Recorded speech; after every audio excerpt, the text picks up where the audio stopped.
Muy bien, después de este no descanso impuesto por Bruno, eh, pasamos a el siguiente bloque, que en este caso es un panel, donde vamos a presentar algunos de los proyectos digitales que realizamos aquí dentro del observatorio del Instituto Cervantes en Harvard. Eh, vamos ¿qué problema hay? Oh, perdón, que no sé, problemas técnicos, perdón. Ahora. Ok, perfecto. Van a ser van a ser tres presentaciones. Cada grupo va a presentar uno de los proyectos que nacieron y que se mantienen en el observatorio. Son tres proyectos, tres o cuatro proyectos muy variados. Eh, Empezaremos primero eh, con el Trelus 21, un recurso digital para la documentación y el estudio de las traducciones al inglés de literatura hispánica en los Estados Unidos desde el comienzo del siglo XXI. Es un título largo, pero lo explica casi todo. Y lo que no lo van a explicar ahora nuestros ponentes. Eh, el corpus, la plataforma Trelus, el recurso digital, está dirigido por nuestra querida y eh, siempre directora ejecutiva del observatorio, Marta Mateo, que es catedrática de Filología Inglesa de la Universidad de Oviedo en España.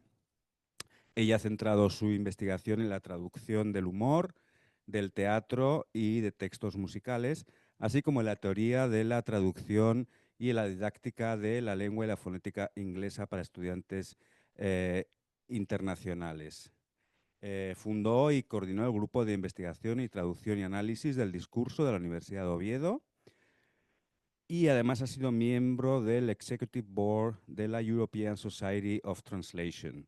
Es coordinadora del panel de estudios de traducción de la Asociación Española de Estudios Anglo-Norteamericanos y es editora asociada de Perspectives Studies in Translatology.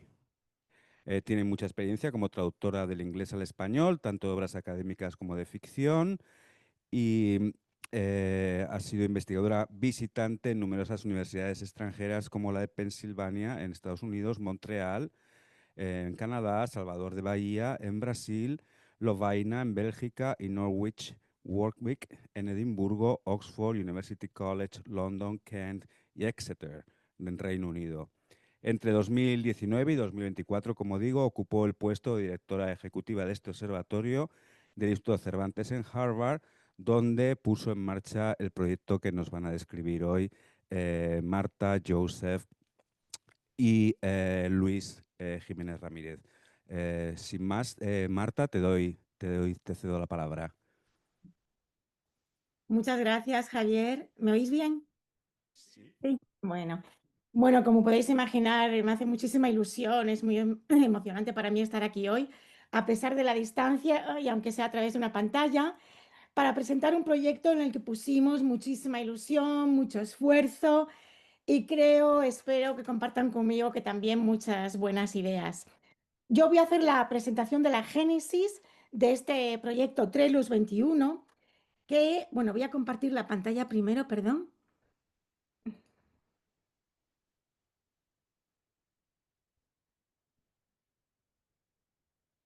Bien, pues les voy a hacer la presentación de este proyecto, como decía, Trelos 21, que tiene su origen en otro proyecto concebido en el observatorio durante aquel periodo extraño y de trabajo remoto de la pandemia, en el que teníamos mucho tiempo para trabajar y también para pensar, y durante el cual me planteé de qué manera la traducción podía estar presente en la investigación del observatorio. Ya habíamos lanzado el Rincón de Traductores, que estaba cada vez más consolidado, pero desde mi faceta de investigación, de investigadora en traducción, consideraba que esta actividad tenía también mucho que aportar a los estudios de traducción, del observatorio, perdón. Creamos así, dentro de la publicación regular y bilingüe del centro, los estudios del observatorio, Observatorio Studies, una subsección que denominamos Translaciones Literarias en la versión española y Literary Shifts en la versión inglesa de la serie, conformada por números monográficos dedicados a observar la traducción o la recepción en los Estados Unidos del siglo XXI de obras o autores concretos de la literatura hispánica de cualquier país de habla hispana, de cualquier época, de cualquier género literario. El primer número de Translaciones Literarias salió en diciembre del 2020 y estuvo dedicado a la recepción estadounidense de la escritora chilena María Luisa Bombal. Posteriormente han ido publicándose otros estudios sobre la recepción o la traducción al inglés en el contexto norteamericano, bien de obras concretas como la Celestina, bien del conjunto de la obra de algún autor o autora como Emilia Pardo Bazán, como Javier Marías, o ya he visto que más recientemente ha salido uno sobre José Donoso.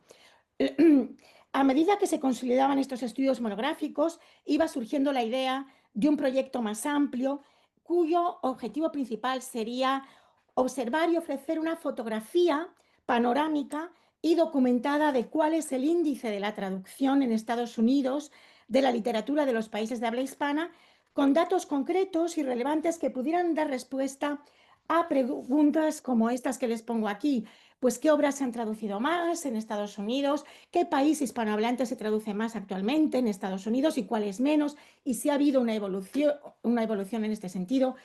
¿Qué géneros, periodos o autores concretos del mundo hispánico son mejor recibidos y más solicitados en Estados Unidos? Y si sus obras más reconocidas en sus países de origen son también las que primero llegan aquí. Son habituales las retraducciones de obras de los periodos y en el caso de haberlas, ¿en qué difieren de las primeras traducciones? ¿Quiénes son los traductores del español al inglés más prolíficos en Estados Unidos? ¿Son traductores profesionales? ¿Son académicos? ¿Son escritores?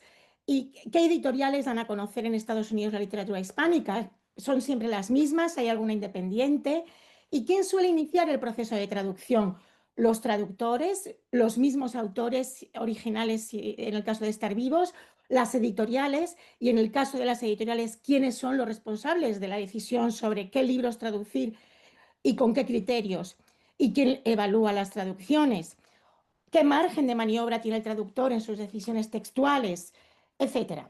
Con estos objetivos y estos criterios y estos contenidos en mente, y con la idea de recabar la opinión experta de hispanistas y traductores amigos y admirados en Boston, me reuní a comienzos de 2022 con el catedrático de literatura española de Boston University, Christopher Mora, con la jefa de la sección de español y portugués en la Wiesner Library de Harvard y con la traductora y gran amiga del observatorio, Erin Goodman. Y en esa interesante y muy productiva reunión en la que analizamos cómo dar cuerpo y visibilidad al proyecto, concluimos que los objetivos de este proyecto global requerían o se prestaban a dos enfoques y pilares diferentes. Por un lado, se prestaban análisis cualitativos y textuales que se podían canalizar a través de los monográficos que en esa ya existente subsección de translaciones literarias de la serie Estudios del Observatorio.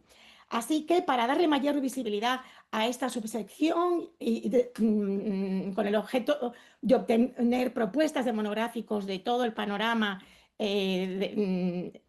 hispanoamericano y español desde el punto de vista literario, pues difundimos un call for papers que les presento aquí en el otoño de 2022 y a través del cual les animo, con permiso de la actual directora, a que envíen propuestas también para participar en esa serie. El otro pilar, que era el novedoso, era la búsqueda de datos bibliográficos concretos y cuantitativos, para lo cual Christopher Mora tuvo la brillante idea de sugerir una plataforma digital en la que iríamos reuniendo la máxima información posible sobre las traducciones de literatura hispánica realizadas en Estados Unidos desde comienzos del siglo XXI. Esa base de datos sería dinámica, puesto que la iríamos actualizando y completando a lo largo del tiempo.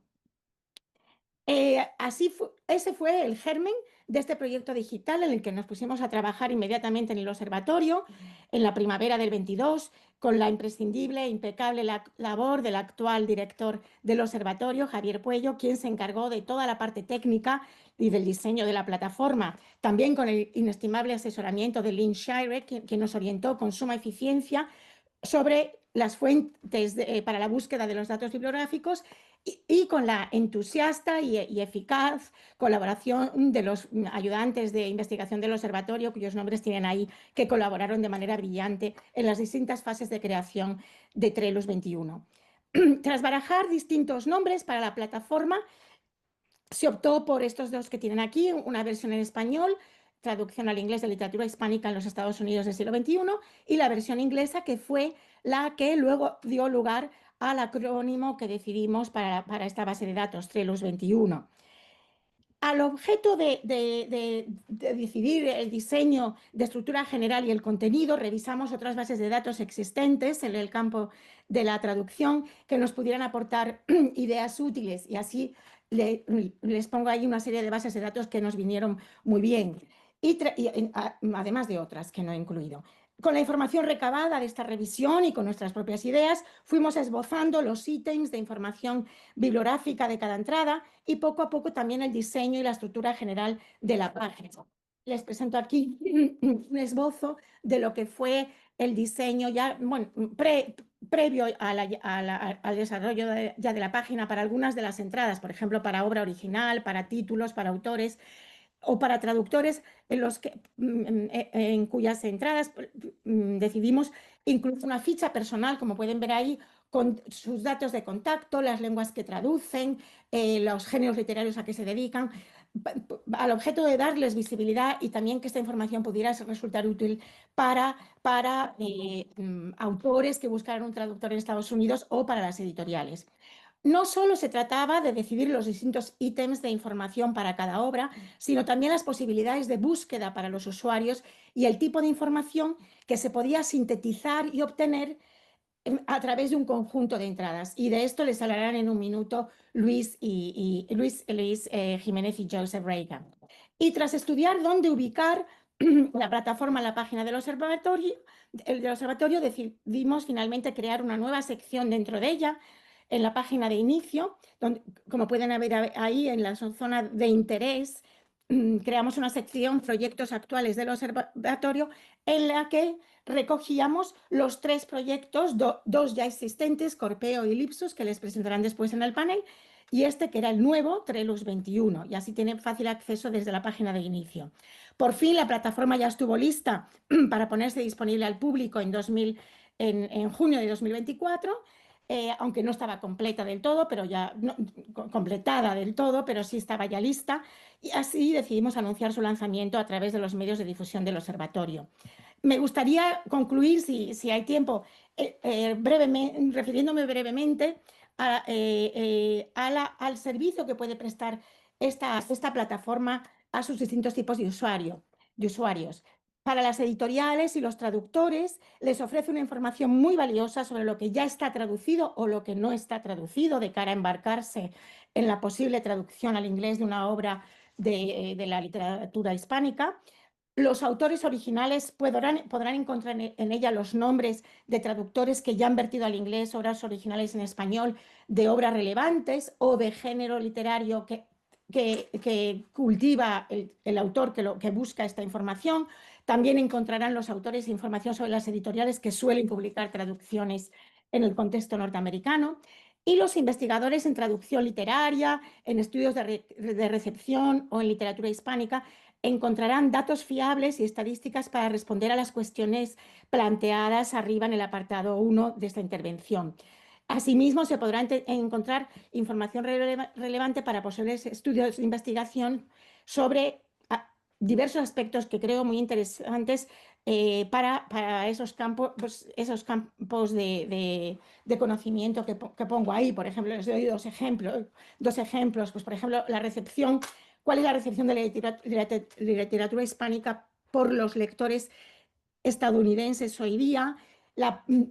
Cómo se manifiesta a través de posibles reseñas, a través de los medios de comunicación, qué repercusión tienen, o también, por ejemplo, la presencia y contenido de prólogos en las traducciones y qué información revelan estos prólogos sobre la visión del traductor acerca de la obra que está traduciendo o acerca del propio concepto de la traducción, o la traducción como posible indicador del peso cultural y económico de una lengua, lo cual a su vez determina la división entre países exportadores y países importadores de obras de otras lenguas, etcétera. Y finalmente, una utilidad educativa que me gustaría mencionar, que es, por ejemplo, observar qué autores hispánicos estaría bien traducir al inglés para que la literatura hispánica se conozca y estudie más en la enseñanza primaria, secundaria y en las universidades de Estados Unidos.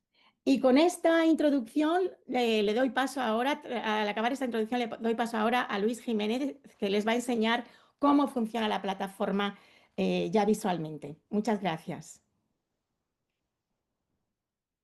Luis. Gracias, Marta.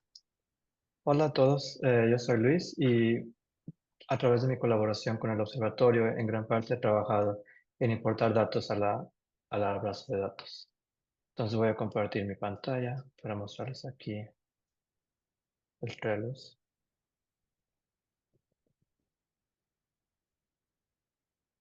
Eh, ¿Aparece? Ah, aparece ya, ¿cierto? Ok. Bueno, entonces como pueden ver, el Trello está dividido en subcategorías de traducciones, traductores, obras originales, autores o autoras originales y estadísticas. También cuenta con esta página de inicio donde pueden ver la información que Marta acaba de escribir. En la pestaña de traducciones, pueden buscar por título, año de publicación y editorial. Puedo buscar, por ejemplo, aquí 100 Years of Solitude, obra de Gabriel García Márquez, y podemos ver aquí que existen varias obras traducidas de él, de ese libro, al inglés. Si quiero limitar la búsqueda por año, puedo ingresar 2004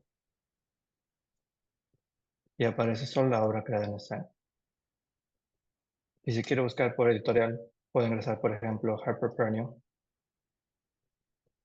y ahí está. Una cosa interesante que desarrollamos en la plataforma es la habilidad de avanzar a otras páginas mediante el uso de hipervínculos. Por ejemplo, aquí, si hago pinche en el nombre de la obra original en español, Cien años de soledad, me lleva a la página donde puedo ver los datos de esa publicación y todas las traducciones que se han hecho, que existe aquí en la base de datos que yo he importado en el Talos. Si vamos al nombre del autor, Gabriel García Márquez, ahí vemos su página que tiene información básica como país de origen, Colombia y año de nacimiento, junto con las varias obras originales que existen de él en esta plataforma, como Cien años de soledad, Crónica de una muerte anunciada, y del amor y otros demonios, etc. Si regreso a la traducción y hago clic en el nombre del traductor, Gregory Rabassa, ahí podré ver todas las obras todas las traducciones que él ha producido, que son muchas de Gabriel García Márquez, pero también de otros autores. Y al final tenemos la página de estadísticas que mi colega Joseph irá a presentar. Gracias. Eh, Cosa en vez del micro suelto, pero bueno. Eh, en total hemos publicado 1.333 traducciones en esta base de datos, un número que me parece un poco propicio. En cuanto a traductores, contamos con 506, hay 925 obras originales y 533 autores. Eh, de hecho, voy a abrir la página yo para poder compartir, para que Luis no tenga que, si es que lo puedo encontrar. Uy, debería haberlo abierto antes. Perdón. Eh, de hecho, Luis, si no te importa, puedes abrir la página otra vez. Gracias. sí, Entonces, contamos con 7 tipos de estadísticas y creamos esta sección hace 1 o 2 meses gracias a al trabajo de Javier, el director del observatorio. Y estas estadísticas son dinámicas, es decir, se actualizarán automáticamente y en tiempo real a medida que vamos añadiendo nuevas entradas a la base de datos. Em, y la primera gráfica recoge las traducciones realizadas por año y si abres esa gráfica veremos una caída algo súbita entre el año 2013 y el año 2014, pero no os preocupéis, no es por falta de publicación, sino que no hemos completado los años 2014 hasta el día de hoy y en eso estamos y creemos poder terminar eso antes del próximo curso académico. Y luego, si volvemos vemos la segunda gráfica, que es un gráfico de sectores sobre traducciones realizadas y organizadas por género literario. Eh, Esta sección hay que cambiar un poco el algoritmo y sintetizar los datos. Estos datos vienen dados sobre todo por la editorial y no tienen ningún estándar típico, entonces tenemos que cambiar, por ejemplo, si bajas un poco el gráfico, Luis, eh, Roma es la palabra francesa para novela, entonces no tiene mucho sentido. Y luego también tenemos historical fiction, history, pero aún así este gráfico de sectores es interesante y te muestra algo sobre la popularidad de la historia en la traducción. Pero obviamente, ya que no hemos completado desde el año 2014 hasta el día de hoy, si ha habido algún cambio en el mundo editorial, puede que ese cambio no se vea reflejado aquí. Entonces, quizá la novela policíaca es súper popular hoy en día. Luego también tenemos traductores más prolíficos, que no es súper sorprendente. Tenemos a los más conocidos, Edith Grossman y los demás. Y luego, si volvemos, la cuarta estadística em, es para mí especialmente útil, sobre todo pensando en los objetivos de esta plataforma, que no es solo recoger o dar un panorama de la traducción en los Estados Unidos en este siglo actual, sino también fomentar la traducción. Entonces, esta gráfica demuestra las editoriales más prolíficas en este siglo. Entonces, si alguien aquí en la sala se anima a realizar una traducción, os recomiendo esas primeras tres que son New Directions, Dalkey Archive Press y Farrar, Straus Giroux, porque son especialmente receptivas. La quinta estadística, si volvemos, no sorprenderá a nadie, es sobre obras más traducidas por país de origen, perdón, obras más traducidas en general. Esa primera barra la tenemos que esconder porque refiere a varias obras, a colecciones, etcétera. Pero hay muchas colecciones, entonces las compilaciones en el mundo de la traducción son populares. Tenemos al ingenioso hidalgo Don Quijote de la Mancha en primer lugar, pero os recuerdo que esto solo recoge las traducciones y reimpresiones de ese siglo. Entonces, puede que Cien años de soledad tiene más traducciones en general, aunque no lo crea, pero que en este siglo ha sido el Don Quijote el más popular. Y luego hay varias reimpresiones o retraducciones de otras obras bastante conocidas también. La última estadística que os quiero enseñar es la última, autores más traducidos. Bueno, también tenemos obras traducidas por país, que aprovecho para señalaros que hay Alemania en esta lista, porque hay una española que publicaba desde Alemania, que es interesante, que eso cuando lo vimos nos dijimos, pues algo ha pasado en nuestro algoritmo, porque aparece Alemania en esta lista. Pero nos damos cuenta también de que España es la más representada y luego México, Argentina y desconocido a veces, que es interesante. Eso también es una falta de importación a veces porque cogemos todos los datos de un sitio web que se llama WorldCat. Entonces, si pasamos a, Luis, por favor, a autores más traducidos. vemos que en este siglo Isabel Allende es la autora más traducida y cuenta con más de 3... ¡Uy! Ha aumentado el número. Yo tenía apuntado 35, pero 36, vaya. Bueno, para concluir, solo quería mencionar otro cambio que queremos realizar. Más allá de las gráficas, también queremos ofrecer una referencia bibliográfica para cada ficha, cada entrada que tenemos, ya que ya contamos con todos los datos necesarios para ofrecer al usuario esa información. Y luego vamos a volver a la página inicial, solo para señalaros que tenemos un formulario, si veis que hay algo incorrecto, algo que falta en esta página, ofrecemos un formulario de contacto para que los traductores también se animen a ofrecer sus contactos, por ejemplo, su correo electrónico, para que esta plataforma pueda seguir siendo útil en este siglo y ojalá después. Ya veremos si el siglo XXII puede contar en este proyecto. Pero muchas gracias.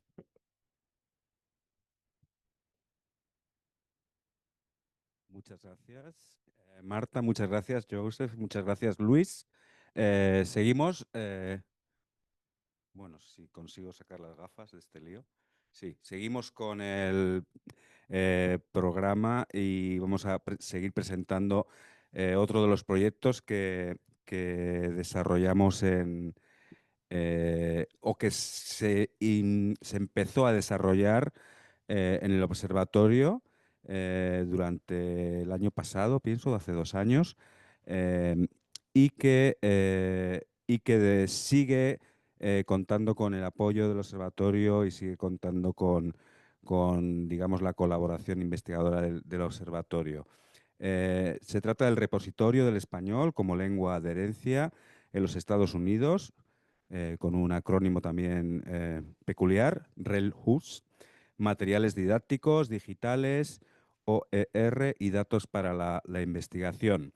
Nos van a hacer la presentación de este otro proyecto digital del observatorio, Eric, Andrea, Blanca y Ana Ruiz, Alonso Bartol y Eric Garabaya Casado es un Spanish Lecturer para el Departamento de Español y Portugués en la Universidad de California, Davis.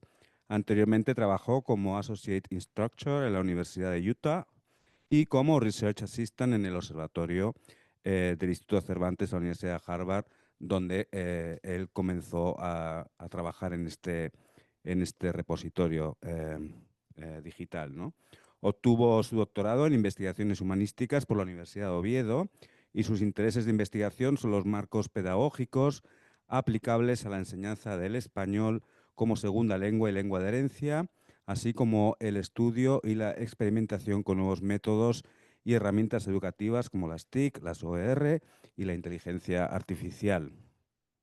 Andrea Hernández es lingüista aplicada, filóloga arabista y estudiante de doctorado en lingüística hispánica en la Universidad de California, Davis, con especialización en adquisición de segundas lenguas y escritura, composición y retórica. Anteriormente trabajó como lectora en la Universidad del Cairo y como profesora colaboradora en el Instituto Cervantes del Cairo. Sus áreas de investigación son la sociolingüística del español y del árabe, la enseñanza de segundas lenguas y lengua de herencia y la escritura en estudiantes multilingües. Blanca Peraza es candidata a doctorado en el Departamento de Español y Portugués en la Universidad de California, Davis. Sus intereses de investigación se centran en el papel del español como una herramienta cultural para el éxito estudiantil en la educación superior, particularmente en el contexto de una Hispanic Serving Institution y Emerging Spanish Institution, HSI, y basándose en sus propias experiencias como estudiante universitaria de primera generación con padres hispanohablantes. Su objetivo es recopilar datos que no solo contribuyan al entendimiento académico, sino que también aboguen por los derechos lingüísticos, buscando abordar las barreras idiomáticas que dificultan el éxito estudiantil. Anteriormente obtuvo su licenciatura en Lingüística Española y Psicología en la Universidad de California, Berkeley. Ana Ruiz Alonso Bartol es estudiante de doctorado en Lingüística Hispánica en la Universidad de California, en Davis también, con especialidad en adquisición de idiomas y estudios de escritura y retórica. Ana estudió traducción e interpretación en la Universidad de Salamanca y tiene un máster en español por West Virginia University. Sus áreas de investigación son la escritura académica y retroalimentación, programación curricular y metodologías de enseñanza. Trabaja en varios equipos de investigación que han publicado en System International Journal of Learner Corpus Research, American Educational Research Association de la University of Michigan Press, Equinox y Presses de la Universidad Laval, y fue codirectora del Cluster on Language Research en UC Davis y actualmente trabaja como Teaching Assistant Consultant en el Center for Educational Effectiveness de la Universidad de California en Davis. Así que, Eric, os cedo la palabra y muchas gracias por enseñarnos este proyecto. Muy bien, buenos días, buenas tardes a todas, a todos. Muchas gracias, Javier, muchas gracias al observatorio. Es un placer tener la oportunidad de participar en este simposio, aunque nos gustaría haber estado en persona con todos ustedes. Mi nombre es Eri Garabaya y junto a mis compañeras de UC Davis, Andrea Hernández, Blanca Peraza y Ana Ruiz, vamos a presentar el proyecto RELUS, en el que nos vamos a centrar en materiales didácticos, recursos educativos abiertos y otros datos para la investigación. Muy bien, entonces, en primer lugar, quería comentarles el plan para hoy. En primer lugar, yo voy a hablar del proyecto en sí, qué objetivos tenemos, el alcance del proyecto, posibles usos y usuarios. Y después mis compañeras Andrea y Blanca van a hablar de algunos datos que hemos recopilado hasta ahora para demostrarles un poco en qué nos estamos centrando. Y finalmente Ana va a hacer una demostración de cómo utilizar la plataforma. Bien, creo que la pregunta principal es ¿qué es RELUS? RELUS, como dijo Javier, es el repositorio del español como lengua de herencia en los Estados Unidos. Fue desarrollado en 2023 e iniciado en el Observatorio del Instituto Cervantes en Harvard en 2024 bajo la dirección de la directora Marta Mateo, con quien tenemos el placer de compartir panel hoy. Nosotros nos centramos en los cursos de español como lengua de herencia en educación superior. Por si no lo saben, español como lengua de herencia es aquel subcampo del español como segunda lengua centrada en enseñar español a hablantes de segunda, tercera generación de hispanohablantes aquí en Estados Unidos, en este caso. Entonces tenemos dos objetivos principales. Por un lado, crear una base de datos en el que los profesores nos digan qué marcos pedagógicos están usando, algunos datos demográficos de sus estudiantes, de ellos mismos, algunas observaciones que tienen, ¿no? Cómo se desarrollan estos cursos. Y por otro lado, queremos crear un repositorio de materiales, un repositorio de recursos educativos abiertos o OER por sus siglas en inglés, ¿no? No solo estamos pidiendo datos, sino también materiales. Sí, Ana. Muy bien, entonces que tenemos dos perfiles de beneficiarios potenciales. En primer lugar, investigadores. Ellos pueden utilizar RELUS para ver esta información sobre los cursos, sobre los programas, qué características tienen y también analizar los propios materiales didácticos. Por otra parte, como es más evidente, los propios profesores pues, pueden utilizar RELUS como una red colaborativa en el que subir sus materiales, descargar otros materiales, tener otras nuevas ideas para aplicar a sus clases, etcétera. Bien, en cuanto a la metodología, nos basamos en varios estudios previos, todos ellos relativos a analizar la incidencia de los cursos de español como lengua de herencia en las universidades estadounidenses, incluso desde antes de que se llamara español como lengua de herencia. Y de ellos hemos heredado esa búsqueda web exhaustiva de diversos departamentos de español, de lenguas modernas, etcétera. Y ahí nos hemos enfocado en encontrar a posibles responsables, instructores, coordinadores de los cursos de herencia y enviarles específicamente a ellos una encuesta con preguntas más detalladas. El alcance, como he mencionado, es la educación superior, instituciones de 2 y 4 años, es decir, university y college en Estados Unidos.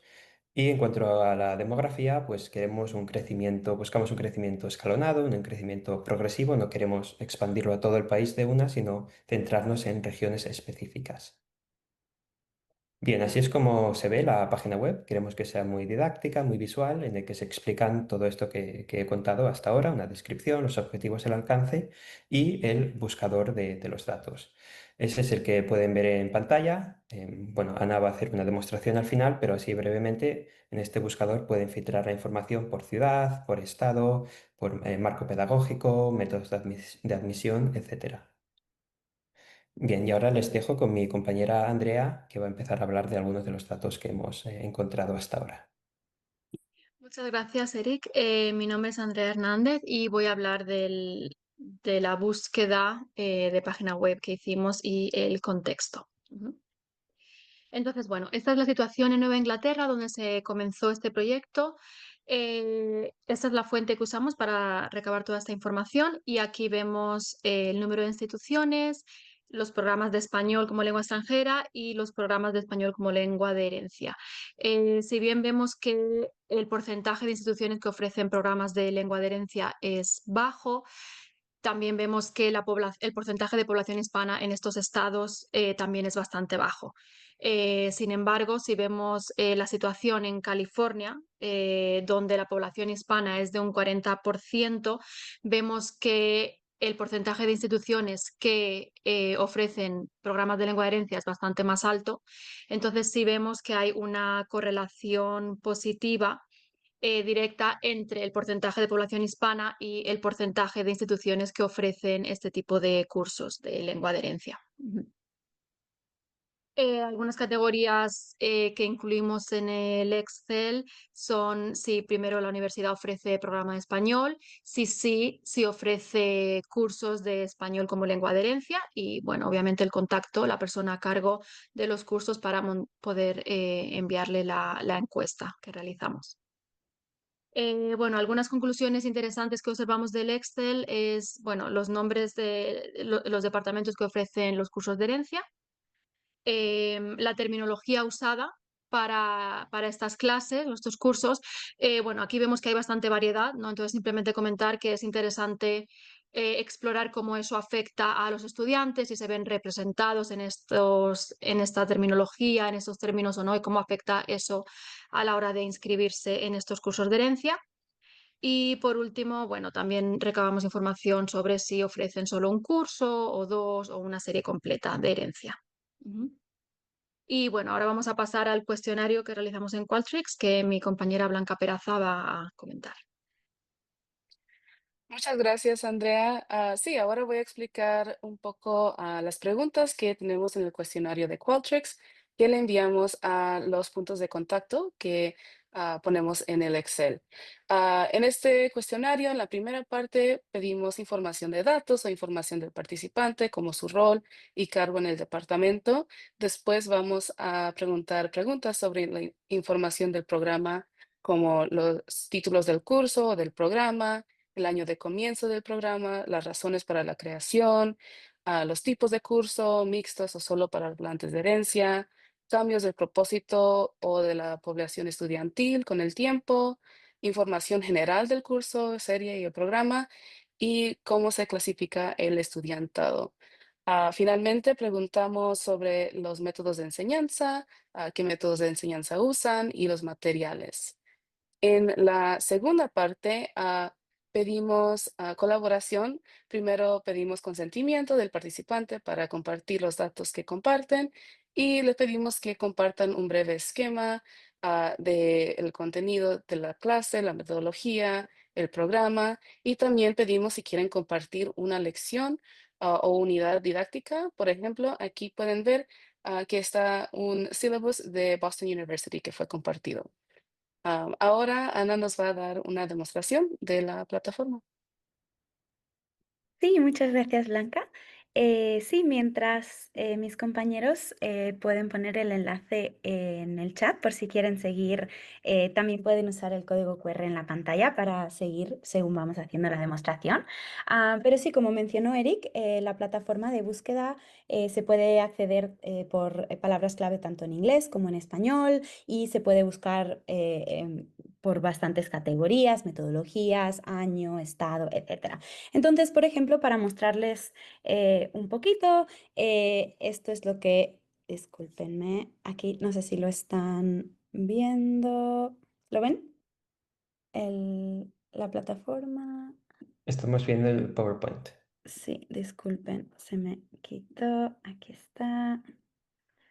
Ok, ahora sí, ¿verdad? Perfecto. Sí, esta es la web que mencionaba Eric. Aquí hay información sobre el programa, pueden acceder a nuestras referencias o acceder a este Qualtrics para que diferentes universidades e instituciones puedan aportar esta información. Pero imaginen si son profesores y quieren estar un poco al corriente de qué metodologías se están implementando o qué tipo de clases, qué tipo de lecciones se pueden enseñar en este tipo de clases de herencia, accederían a nuestro buscador y aquí es donde pueden acceder en base a todas estas categorías. Por ejemplo, si imaginen que están dando clase ahora mismo y quieren ver qué metodologías actualmente se están implementando o cómo aplicar una metodología específica, podrían buscar algo reciente en los últimos años y elegir, por ejemplo, pedagogía crítica, Critical Language Awareness, y accederían a todas aquellas instituciones que nos han dado esa información sobre sus programas y que han mencionado que están implementando pedagogía crítica. Tendrían toda la información de cada una de estas instituciones, profesorado, alcance, cambios, evolución, etcétera.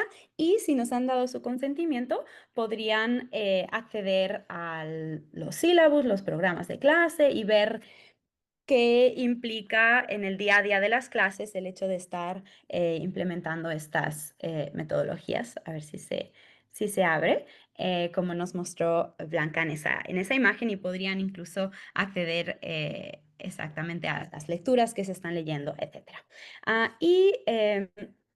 Con eso, simplemente para recapitular, mencionar y enfatizar el alcance de este proyecto gracias al observatorio para explorar el panorama del campo de español como lengua de herencia en instituciones superiores. Estamos en proceso de expansión para conseguir más participantes, más instituciones. Hemos presentado en varias conferencias y si conocen a cualquier persona que forme parte de estas instituciones donde se enseña español como lengua de herencia, les invitamos a compartirlo. Pues en el futuro también nos gustaría incorporar una perspectiva longitudinal y seguir invitando a las personas que han compartido la información a volver a contarnos cómo está evolucionando el campo, qué novedades y evolución. Y también nos gustaría en el futuro ampliar la metodología, recoger datos diferentes, explorar el alcance, la visibilidad de los cursos, prácticas docentes más en detalle. Y por último, también enfatizar la utilidad, ya que uno de nuestros objetivos principales es poder compartir materiales pedagógicos concretos, ¿no? Lesson plan, etcétera. Por ahora es algo opcional, pero seguimos trabajando y pensando el formato y el aspecto técnico para facilitar lo máximo posible el compartir y que llegue al mayor número de docentes posibles. Y nada más, con eso darles las gracias. Enseguida espero aparecerá en la pantalla nuestra información. Si tienen cualquier pregunta, también estaremos encantados de responder después a lo largo del Q&A. No sé por qué, aquí está. Y de nuevo el enlace y el código QR con nuestra información. Muchísimas gracias.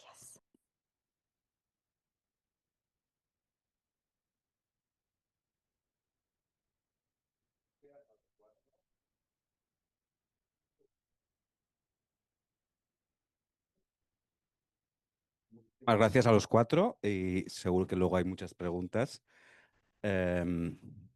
Vamos a pasar ya al último de los proyectos, o a los dos últimos, proyectos que desarrollamos en el observatorio. Yo creo que he perdido mis notas. Bueno, en cualquier caso, como me los sé de memoria y conozco a Bruno mucho,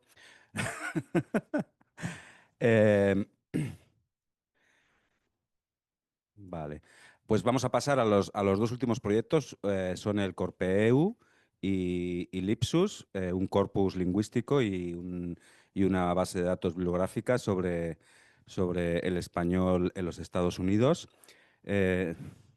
Si los problemas técnicos se solucionan, seguramente Bruno podrá presentárnoslo. Bruno Vega Hübner es nuestro ayudante de investigación, becado por la Universidad de Oviedo para trabajar con nosotros, para hacer investigación.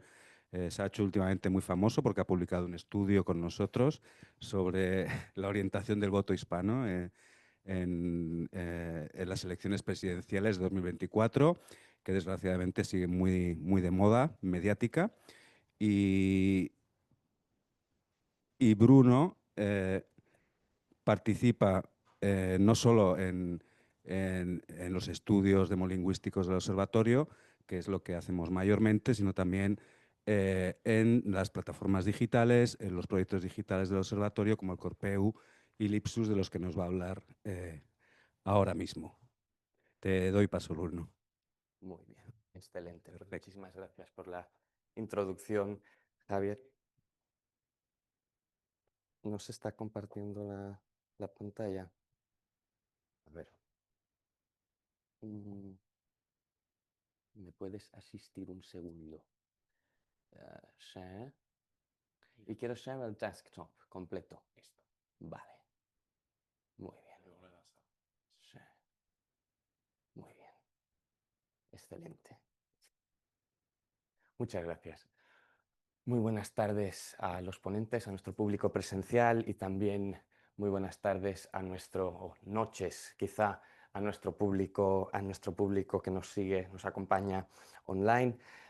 Como bajo ningún concepto me atreveré a arrebatarles otro momento de descanso, trataré de ser lo más breve y sucinto en mi presentación. Yo les voy a presentar dos recursos digitales desarrollados aquí en el observatorio para el estudio y la documentación del español en los Estados Unidos, Corpeu y Lipsus, que los dos están en acceso abierto y pueden acceder a ellos en nuestra página web, en la sección de recursos, como pueden ver aquí. Los he señalado, aparece también el Trellus 21 del que les han hablado mis compañeros hace unos minutos. Comencemos con el Corpeu.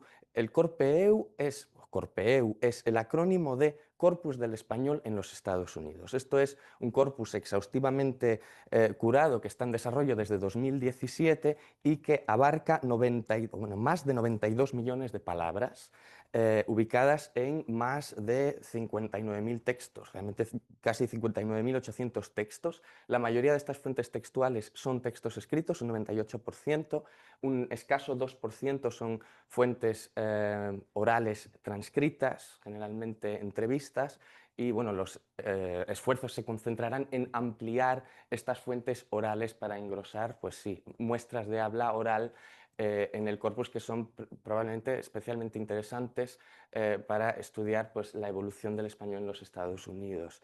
El repositorio está casi completamente lematizado y etiquetado morfológicamente empleando o siguiendo el estándar EAGLES, que estamos aquí con los acrónimos,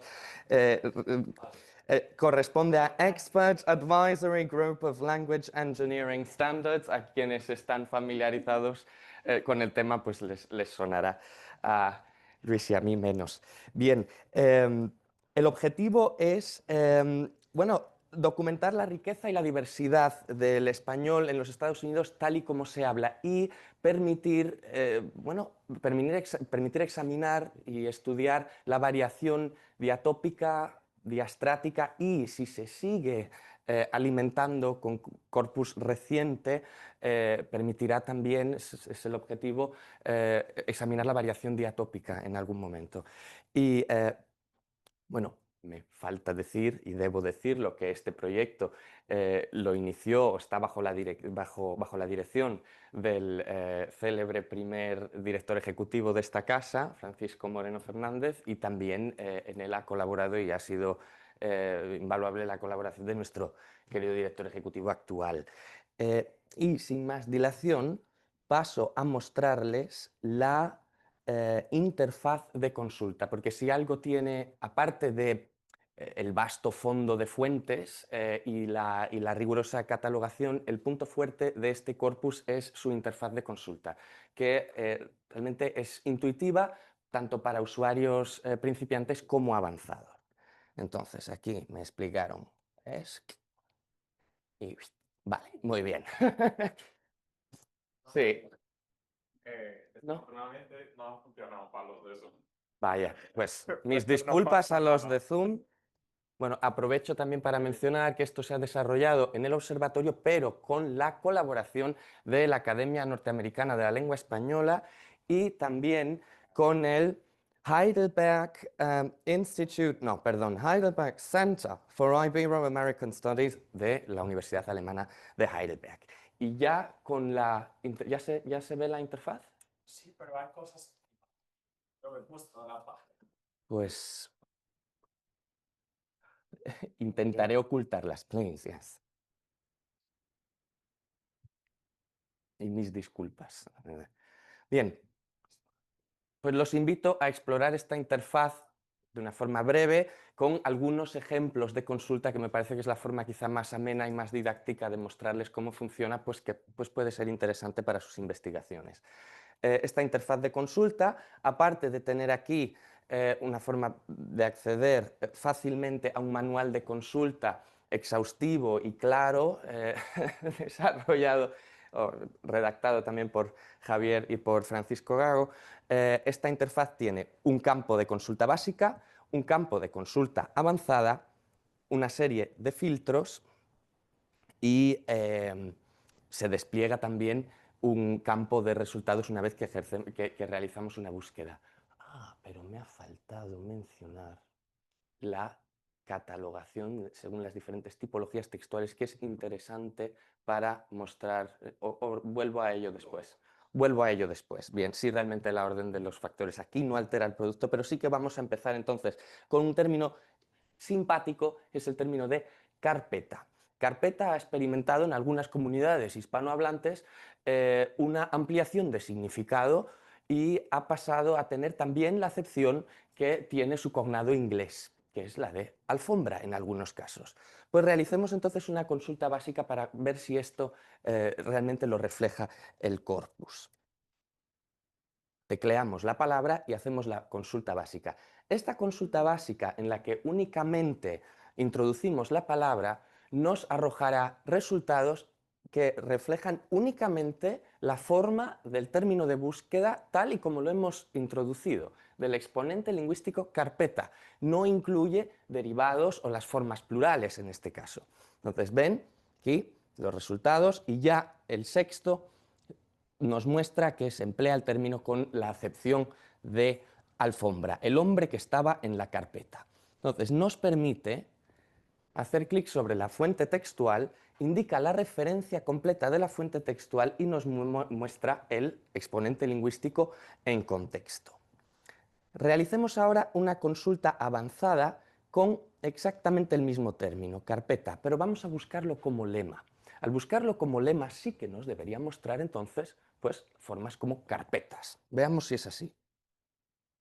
Y vamos a buscar esto primero. Creamos consulta cuando se realiza una búsqueda avanzada. Entonces crea aquí la etiqueta en código XML. ¿Cómo? CQP. CQP. Bonita sigla. Bien. Oprimimos buscar. Ven que es indiferente conocer los acrónimos o las siglas para poder manejar el corpus. Perdón, carpeta es el lema. Crear consulta. Buscamos. Y, en efecto, pues nos aparecen las formas plurales. Ahora vamos a utilizar un filtro de búsqueda. Queremos ver la aparición de esta palabra con esta acepción, pero únicamente en fuentes textuales orales. Bueno, pues vamos a los filtros. Tipología. Lengua hablada. Seleccionemos entrevistas, por ejemplo. Creamos la consulta y buscamos. Ajá, a ver, cuando entras, por ejemplo, ¿qué ves? Puedes ver la carpeta, está casi nueva, como unos 2-3 años, hay un sofá, claramente se emplea con la acepción de alfombra en este caso, ¿no? Realicemos ahora una búsqueda de anglicismos crudos. Y lo que quiero mostrar con esta búsqueda es cómo ustedes pueden buscar varias palabras en una misma, de una misma vez. De nuevo realizamos una búsqueda avanzada. e incluimos un primer término. Al ser anglicismos crudos, probablemente no estén lematizados, o sea que los vamos a introducir como forma ortográfica. Por ejemplo, freezer o dealer, ¿no? Todo esto, la nevera, el frigorífico, dealer, el concesionario de coches y... Bueno, cierto también, por supuesto, el camello, ¿no? Y backyard, ¿no? El patio, el jardín trasero. Vale, creamos la consulta y buscamos estos exponentes lingüísticos en el corpus. Bueno, no he quitado el filtro, o sí lo quité. Ah, sí, limpié la búsqueda, estupendo, qué bien. Y vemos, pues, varias apariciones. De hecho, aquí en resultados podemos ver el total de ejemplos de resultados de búsqueda dentro del corpus. Aquí estamos buscando 3 palabras. Realmente esto es interesante cuando se busca un término, pero pueden ver número total de apariciones 571 en 429 textos y la frecuencia baja, lógicamente. Y ahora les voy a enseñar a utilizar algunos comodines básicos. Por ejemplo, el asterisco y el símbolo más. Limpiamos. Utilicemos la palabra vegetal. Bien. La palabra vegetal, en la lista Francisco Moreno como un anglicismo en muchos casos. Es cierto que en varias hablas del Caribe, anglicismo por la acepción de verdura y no de ser vivo vegetal. Igualmente, en varias hablas del Caribe eso ya está documentado desde hace siglos, pero sí es cierto que no es de uso común, si no me equivoco, vegetal como sinónimo de verdura en el español de México y sí lo es en el español de los mexicanos de California. Y se asume que por... ¿Cómo? ¿Ah, sí?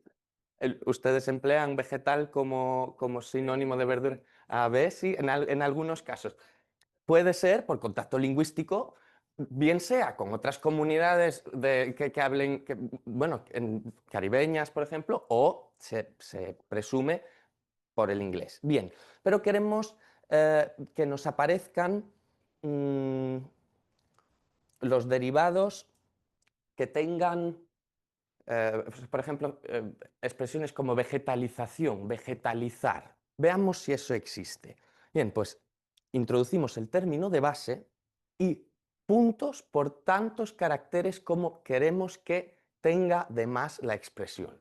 Para descartar el plural vegetales, que tendría dos caracteres más, vamos a poner 3 puntos. Cualquier derivado tendría que tener entonces más. Y el símbolo de más. Vamos a ver qué encontramos. Efectivamente, vegetalización. Tenemos 2 apariciones. Ya conocen el comodín más. Creo que voy a tener que, porque efectivamente tengo que abreviar, voy a seleccionar solo algunas de las funciones que les quería mostrar. Vamos ahora a realizar una búsqueda avanzada en la que combinamos un término específico, un lema específico, con una etiqueta gramatical. Por ejemplo, me interesa saber qué adjetivos preceden a los lemas señorito o muchacho. Bueno, pues introduciríamos como primer término no una forma ortográfica ni un lema, sino una etiqueta gramatical, la etiqueta gramatical de adjetivo. Y un segundo término que será, pues, muchacho o señorito. Vamos a crear la consulta y ver qué nos sale.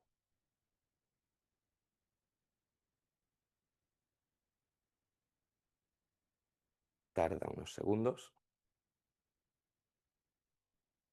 Bien, encontramos muchos resultados. Como hemos hecho una búsqueda por lemas, vemos las formas plurales y femeninas de estos lemas. Muchachas, señorita, muchachos. Si quisiese restringirlo a la forma femenina, podría, en estos casos, añadir aquí una etiqueta gramatical de sustantivo y especificar que me interesa únicamente el género femenino. Vamos a hacer lo mismo para señorito. Sustantivo está seleccionado por defecto. Número, no, plural no. Habíamos dicho femenino. Finalizar. Creamos la consulta y vemos qué resultados arroja la plataforma.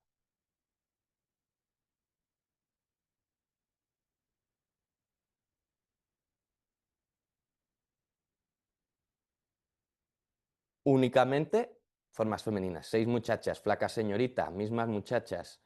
Bueno, y para que vean lo preciso que es este sistema de catalogado gramatical, nos salen también nombres propios como la obra teatral de Dolores Prida, Beautiful Señoritas, que cataloga como adjetivo seguido del sustantivo. O sea, luego tienen ustedes que descartar los resultados que no les interesan. Y ya para finalizar les voy a mostrar algunas funciones para buscar elementos verbales y para matar 2 pájaros de un tiro voy a emplear un verbo que probablemente no esté lematizado. El verbo ajorar, muy común en el español caribeño, en Puerto Rico de uso común, realmente un canarismo, ¿no? Yo lo he encontrado en el glosario de canarismos, ¿sí? Es apresurar a alguien, apremiar a alguien, podría ser también un proceso, pero generalmente a una persona. Entonces, como no lo vamos a encontrar lematizado, introducimos la raíz verbal, un punto y más. Y, bueno, lo voy a hacer como consulta avanzada. Discúlpenme. Esto lo puedo esconder, que solamente despista. Ajor.más. Y vamos a añadir la etiqueta gramatical verbo para evitar resultados que incluyan esa secuencia y que no sean verbos. Creamos la consulta. Y efectivamente está. No se ajore, sin sentirse ajorados. Podría ajorarlo. Podríamos, en el caso de los verbos, añadir una etiqueta que restringiese los resultados de búsqueda a modo, tiempo, persona o número. Por lo que he visto, bueno, aquí hay unos adjetivos, unos participios adjetivados. Vamos a poner entonces en modo participio.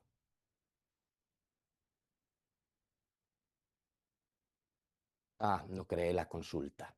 Es importante hacerlo para que los resultados cambien. Y nos salen únicamente los participios adjetivados. Bien.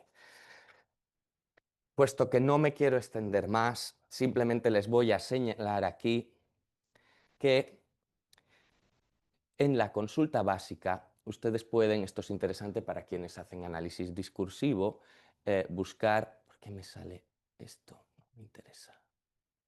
Vale. Pueden buscar palabras que abren turno de palabra, palabras que abren párrafo. Pueden incluso buscar segmentos de lengua extranjera o fragmentos de lengua extranjera dentro de lengua española, si están catalogados como tal. Esa quizás es la última búsqueda que voy a hacer antes de pasar al siguiente recurso. Entonces, en este caso, tendrían que poner, ¿dónde está? Lengua, espacio, texto, cualquiera.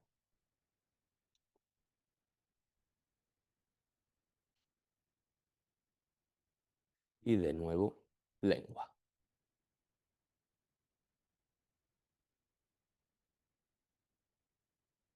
Perdonen, yo soy lento con el teclado. A ver. Ahí está. Creamos la consulta. Y vamos a filtrarlo por textos únicamente orales. Por ejemplo, medios audiovisuales. Y efectivamente, he tenido muchos town halls. Pelea en un bar, felony. Habla de jobs, trabajo. O sea, nos salen resultados en los que se ha catalogado aquello que aparece entre en el discurso en lengua española como lengua extranjera. En este caso la mayoría será inglés, pero ya hemos hecho consultas y también hay exponentes de otras lenguas. Estuvimos mirando si había algo en alemán para mí, ¿verdad?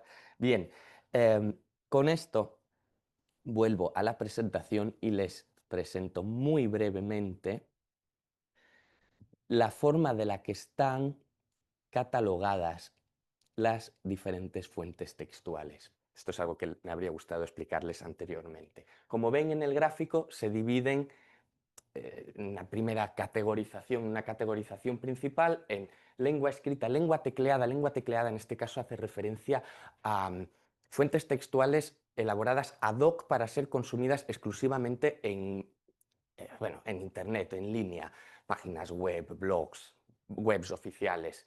Y, como he dicho, solamente una porción pequeña y que se ampliará de textos orales. Y también hay una catalogación luego subsiguiente de estas grandes categorías. La lengua escrita se divide entre ficción y no ficción, diferentes géneros, lo mismo con la lengua tecleada y la lengua hablada, y también hay una categorización geográfica. Aquí el Corpeu sigue la división territorial que establece la Oficina del Censo de los Estados Unidos en 9 regiones geográficas para Estados Unidos, y aparte también está dividido por estados de procedencia, y esto refleja grosso modo la distribución de la comunidad hispanohablante en Estados Unidos.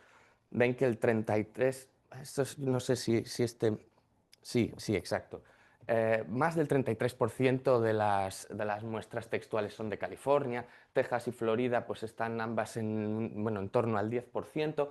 Hay una clara sobrerepresentación, como es lógica, por la cantidad de texto que se publica en Nueva York, del 17%, y luego contribuciones de otras 20 regiones, 20 estados. Con esto termino el Lipsus y, corriendo, paso muy brevemente a mostrarles el segundo recurso, que es, no, termino el Corpeu y paso al Lipsus, perdónenme. Lipsus es el acrónimo, aquí pues me imagino que por eufonia hemos recurrido al inglés, ¿no? A Linguistic Bibliography of Spanish in the US, bibliografía lingüística del español en los Estados Unidos.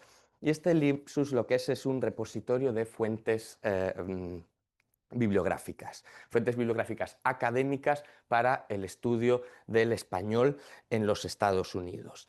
Es complementario al Corpeu, también desarrollado aquí, desde 2016 está en desarrollo, de nuevo con la colaboración de la Academia Norteamericana de la Lengua Española.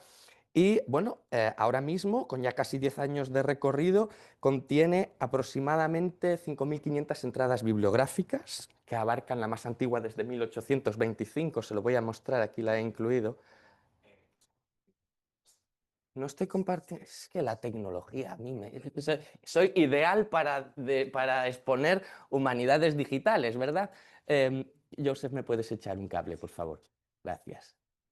Por lo menos el público presencial sí lo ve, ¿no?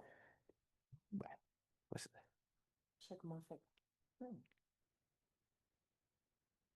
Es que no es tan fácil. Para nada. Muchísimas gracias. Desktop, en desktop, y hacemos swipe a la presentación. Y la pongo en modo... No, pero no es esta. Es esta, ya está. Modo de pantalla completa. Y pues aquí tienen la fuente bibliográfica que les menciono de 1825. Esto incluye libros, artículos académicos, capítulos en monografías, incluye tesis doctorales. Y...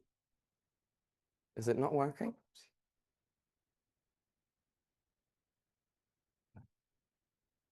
Bueno. Y de verdad lo siento muchísimo, es que me da mucha rabia realmente. Y ahora no estoy tampoco sharing esto. Sí. ¿Sí? Ah, ahora sí. Pues he hecho lo mismo que antes. Bien, esta es la plataforma. Y aquí pueden filtrar por autor, título, año o incluso palabras clave. Entonces, ya les dije, pues nuestra entrada más antigua de 1825. Pues pongo el año y nos la mostrará. Y le podemos pedir que nos la dé en diferentes estilos de referencia. Por ejemplo, en MLA o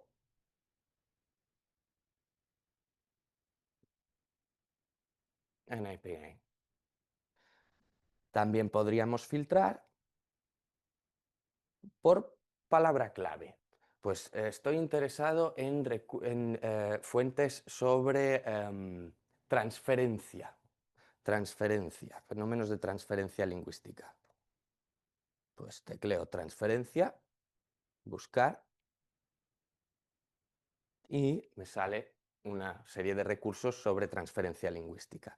También podría buscar, vamos a buscar a nuestra querida amiga y colaboradora profesora aquí de la Universidad, María Luisa Parra, vamos a poner Parra. Veamos lo que encontramos. Bueno, pues de Parra Velasco un montón de publicaciones, claro que sí. Y solamente les voy a mostrar una particularidad de Comodín, y es que si ustedes, pues pongamos que no recuerdan muy bien, este autor era Álvarez, era Alvarado, pues podrían poner Alvar asterisco más, asterisco más,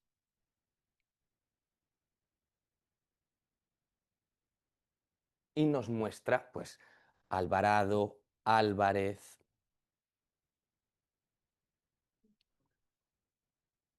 ¿Sí?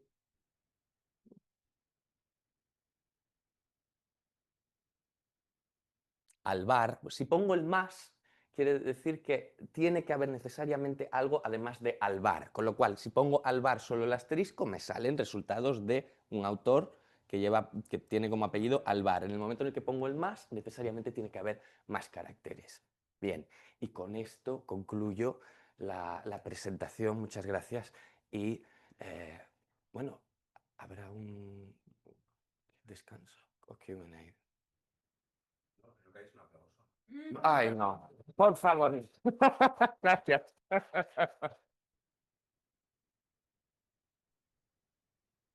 Gracias.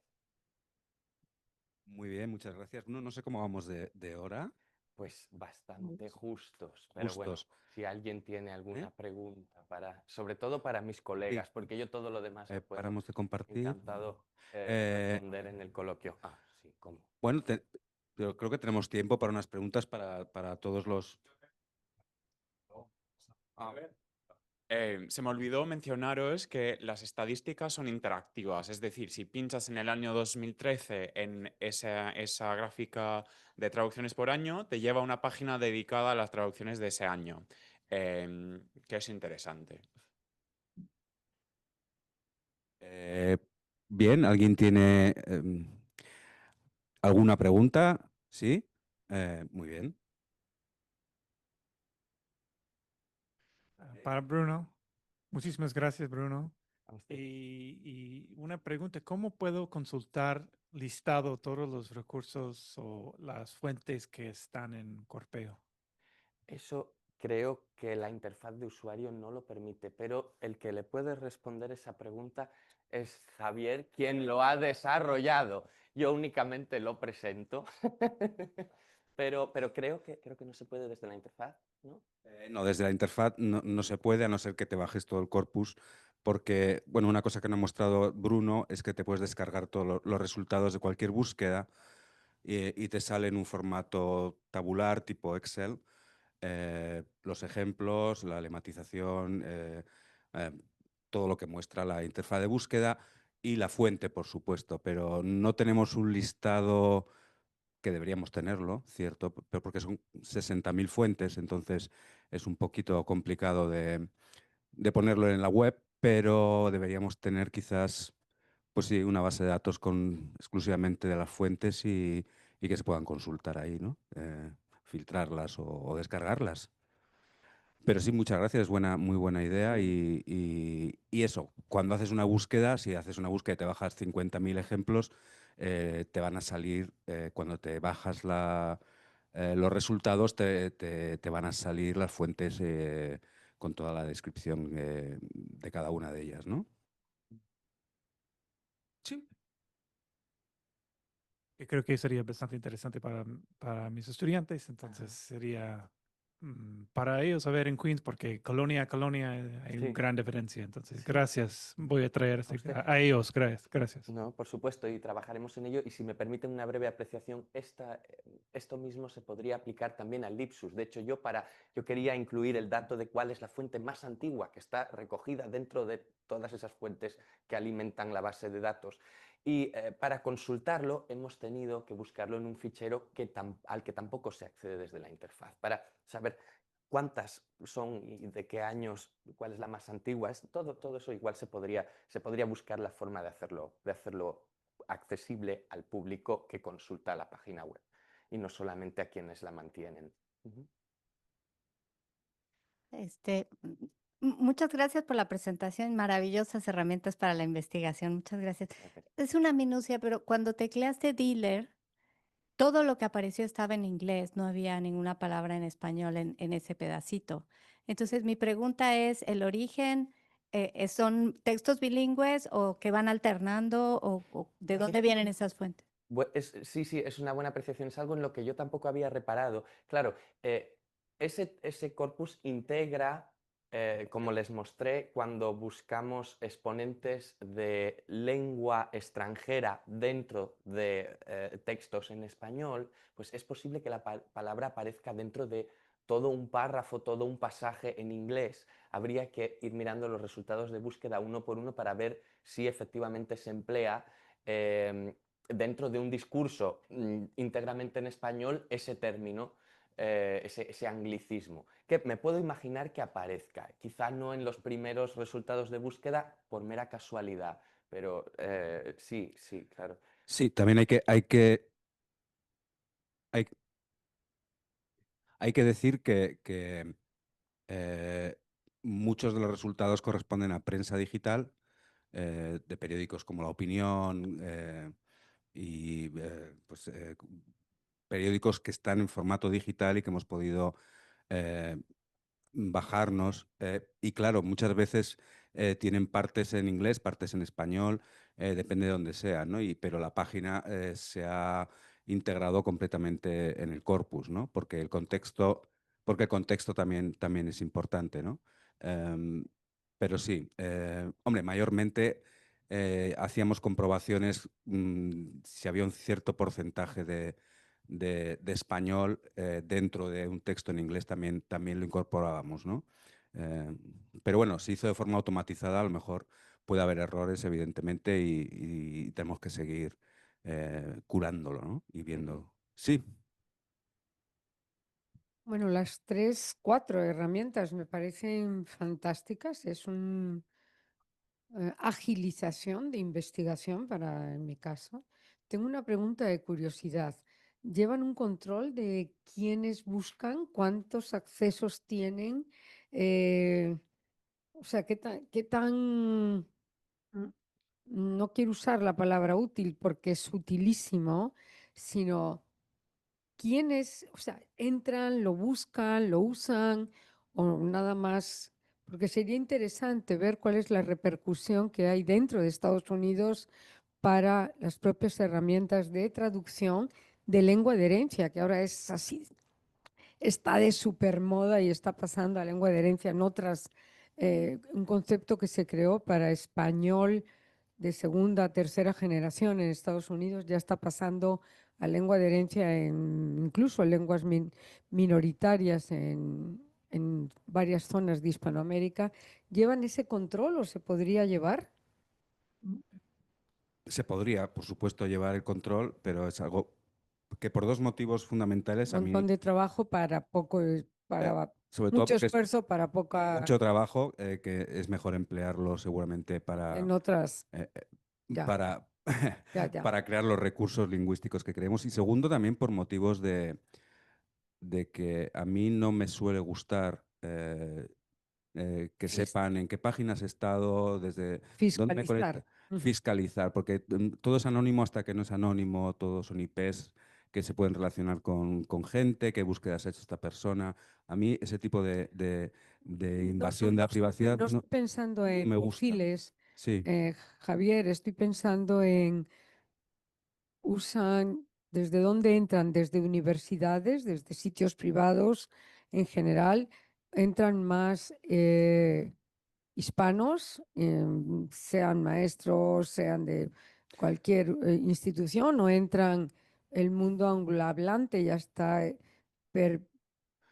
mí me- interesado en el mundo m- m- hispanohablante. Yo creo que se podría hacer un estudio aparte, ¿no? Sobre ese tipo de, digamos, un estudio, digamos, de encuesta, más que tomar los datos reales de gente que accede desde su universidad o desde su casa y que hace alguna búsqueda que puede ser comprometida. Y antes de guardar esos datos, que realmente no nos parece bien, eh, también lo que se puede hacer después es hacer un estudio en nuestra serie de estudios del observatorio de todos qué recursos digitales está usando la gente, en qué universidades. Hacer esto a posteriori, es decir, hacer esto como un estudio aparte. Sí, Recursos sí. digitales en español, ¿quién los usa? Lo usan los hispanos, lo usan los profesores, lo usan en las universidades. Es muy buena idea saber qué aprovechamiento tienen todos estos recursos, Esa es la que todos palabra, estamos aprovechamiento de 4 herramientas muy, muy importantes, muy finas, Sí. finísimas. El Corpeu es una herramienta finísima para encontrar información.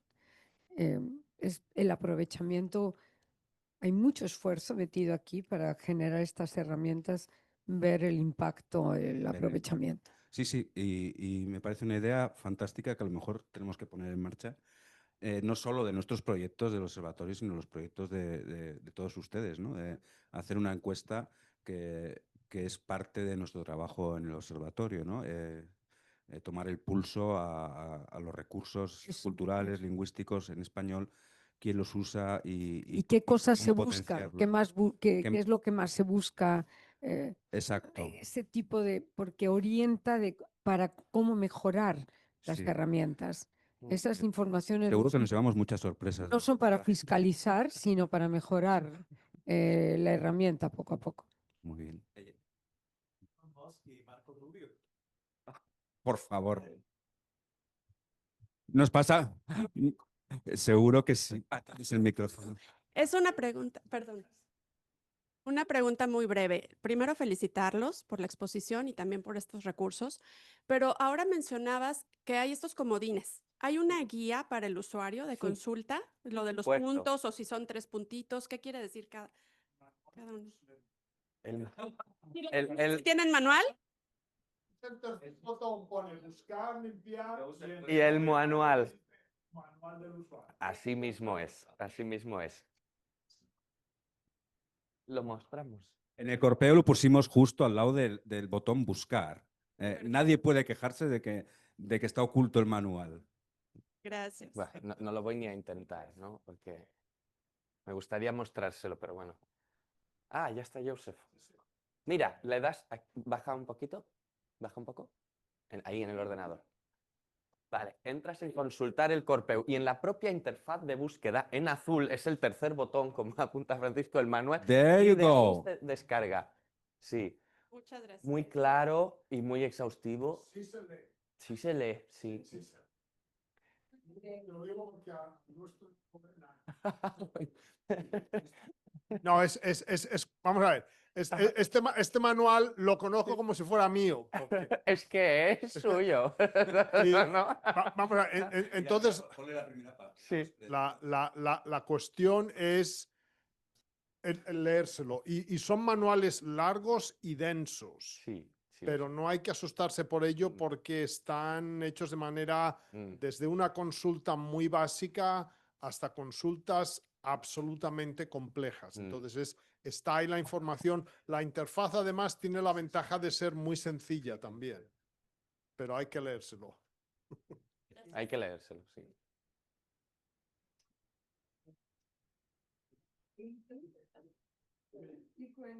¿Alguna pregunta más? ¿Algún comentario más? No sé si en Zoom hay algo. Fue la misma pregunta que ha hecho. Bueno, puedes mandar el enlace quizá por el Zoom, no sé si eso se puede. Sí, al- yo pido, pero no sé hacerlo.